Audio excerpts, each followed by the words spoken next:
Hai everyone, selamat datang kembali di channel You English, sebuah channel pembelajaran bahasa Inggris yang tentunya sangat mudah untuk kita pahami dan juga gratis tentunya.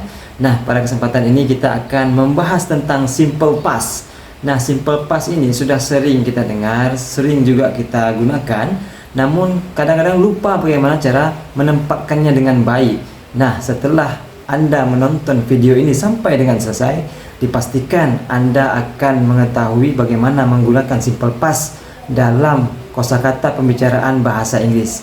Nah, langsung saja, kalau memungkinkan video ini tidak ditonton hanya hari ini saja, tapi juga diulang pada hari-hari yang lain untuk menguatkan ingatan tentang simple past. Nah, sekarang kita langsung aja bagaimana sebenarnya fungsi daripada simple past. Fungsi daripada simple past yaitu untuk menyatakan aktivitas atau situasi yang terjadi pada masa lampau. Nah, fungsi daripada simple past bagaimana kita menyusun kalimat-kalimat yang kalimat itu terjadi di masa yang telah berlalu atau masa lampau. Nah, kita akan coba lihat bagaimana apa saja keterangan waktu yang bisa kita gunakan di dalam simple past. Nah, dalam simple past kita bisa menggunakan misalnya yesterday atau kemarin, yesterday, kemarin, atau kemudian last night, tadi malam, keterangan waktu tadi malam, last night. Kemudian ada last day, kemudian ada last day, hari yang lalu. Kemudian ada last year, tahun lalu. Kemudian ada juga kemudian last week, minggu yang lalu. Kemudian dapat juga kita gunakan 2 days ago, 2 hari yang telah lalu. Juga bisa misalnya kita gunakan ada peristiwa yang terjadi minggu lalu, kita katakan last Sunday, atau yang terakhir misalnya last month, bulan lalu, last month, bulan lalu. Nah, ini sangat tergantung dengan peristiwa apa yang terjadi dengan kita. Jadi intinya kuncinya adalah ada kata-kata last atau yang telah berlalu dalam keterangan waktu simple past. Nah, selanjutnya kita akan melihat bagaimana formula yang kita gunakan dalam menyusun kata simple past. Dalam formula simple past yang bersifat positif, itu kita formulanya adalah ada subjek ditambahkan dengan verb to atau kata kerja kedua ditambahkan dengan objek. Nah, ini yang membedakan dengan kalimat simple present, di mana simple present menggunakan verb one dalam kalimat positif, tapi dalam kalimat positif simple past, verb yang digunakan adalah verb to. Nah, sekilas kita flashback sedikit sebelum kita masuk ke contoh, bagaimana sebetulnya contoh daripada penggunaan kata-kata verb one, verb to, dan verb three di dalam bahasa Inggris. Nah, misalnya adalah kata eat, ate, eaten, yang artinya adalah memakan. Eat adalah verb one, kemudian ate adalah verb two, dan eaten adalah verb three. Penggunaan eat itu ada dalam simple present yang sudah kita jelaskan pada video sebelumnya, silahkan ditonton. Kemudian ate itu dimasukkan di dalam simple past yang sedang kita bahas. Adapun eaten sebagai verb three akan kita bahas dalam video-video berikutnya.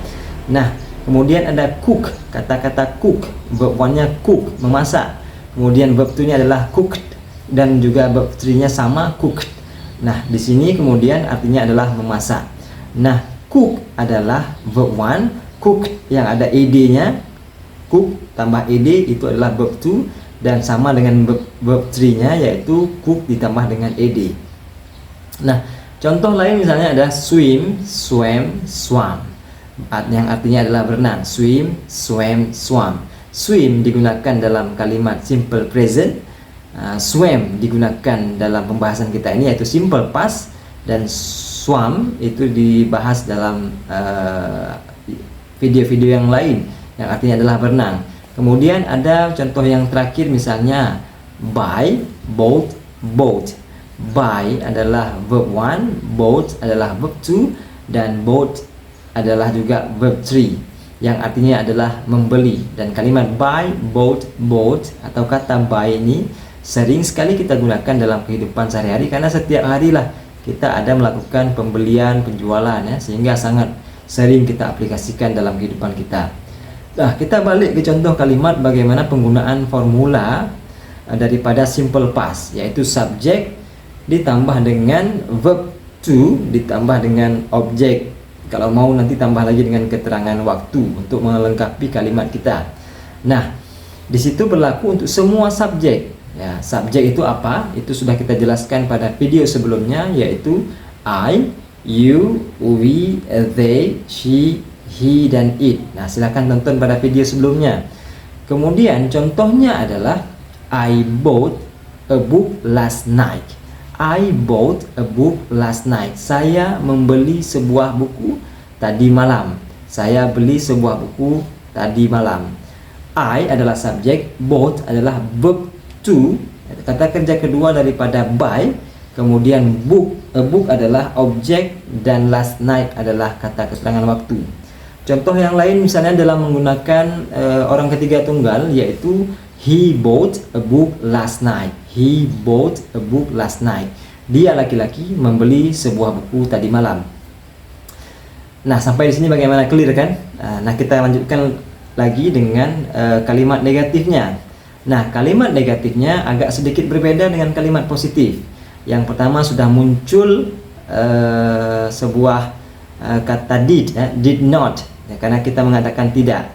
Jadi ada did not, kemudian ada perubahan antara verb 2 ke bab 1 ke verb 1. Contoh formulanya adalah subjek ditambah dengan did not atau didn't ditambah dengan verb 1 ditambah dengan objek. Subjek tambah dengan did not atau didn't ditambah dengan verb 1. Dari verb 2 pada kalimat negatif berubah menjadi verb 1. Nah, contoh kalimatnya adalah I did not buy a book last night. I didn't buy a book last night. Saya tidak membeli sebuah buku tadi malam. Atau contoh untuk orang ketiga tunggal, he didn't atau he did not he didn't buy a book last night. He didn't buy a book last night. Dia laki-laki tidak membeli buku tadi malam. Dan ini formula ini berlaku untuk semua subjek I, you, we, they, she, he, dan it. Kita menggunakan did dan juga did not. Kemudian bagaimana kalimat tanya di dalam simple past, ya, interrogatifnya bagaimana? Nah, formula interrogatif tinggal kita pindahkan, did-nya dipindahkan ke depan. Ya, kemudian setelah did, kata-kata did ditambahkan dengan subjek, ditambahkan dengan verb 1, ditambahkan dengan objek. Jadi didn't dulu, bukan didn't tapi did ditambahkan di depan, kemudian masukkan subjek, masukkan kemudian verb 1, baru kemudian objeknya. Nah, pada kalimat interrogatif juga sama, tidak menggunakan lagi verb 2 tapi menggunakan verb 1. Nah, contoh kalimatnya adalah did you buy a book last night? Did you buy a book last night? Did you buy a book last night? Apakah kamu membeli buku tadi malam? Ataupun kemudian kita pakai orang ketiga tunggal, did he buy a book last night? Did he buy a book last night? Apakah dia membeli sebuah buku tadi malam? Nah, itu contoh daripada penggunaan kalimat tanya di dalam simple past. Nah, kemudian yang terakhir, pada sesi terakhir kita ada sebuah tantangan yang seperti biasa. Ada satu struktur kalimat yang kita siapkan. Dalam struktur kalimat tersebut ada kata yang salah. Silakan dianalisis kata yang mana yang salah dan dituliskan yang benarnya di kolom komentar kita. Nah, untuk mempercepat proses pembelajaran kita dan kawan-kawan agar cepat bisa, silahkan tonton video ini tidak hanya sekali ini saja, melainkan ditonton di hari-hari berikutnya untuk memperkuat ingatan kita terkait penggunaan simple past dalam kehidupan sehari-hari. Jangan lupa untuk terus mereview dan juga membuat contoh-contoh sendiri tentang penggunaan simple past. Makin banyak kita praktek membuat contoh-contoh tersebut, contoh yang tertulis, contoh yang kita ucapkan, contoh yang kita dengar, itu akan menambah wawasan kita sehingga proses atau progres kita dalam mendalami bahasa Inggris itu bisa lebih cepat. Nah, demikian, sampai ketemu lagi pada video berikutnya di U English, pembelajaran bahasa Inggris yang sangat mudah bagi kita. Terima kasih.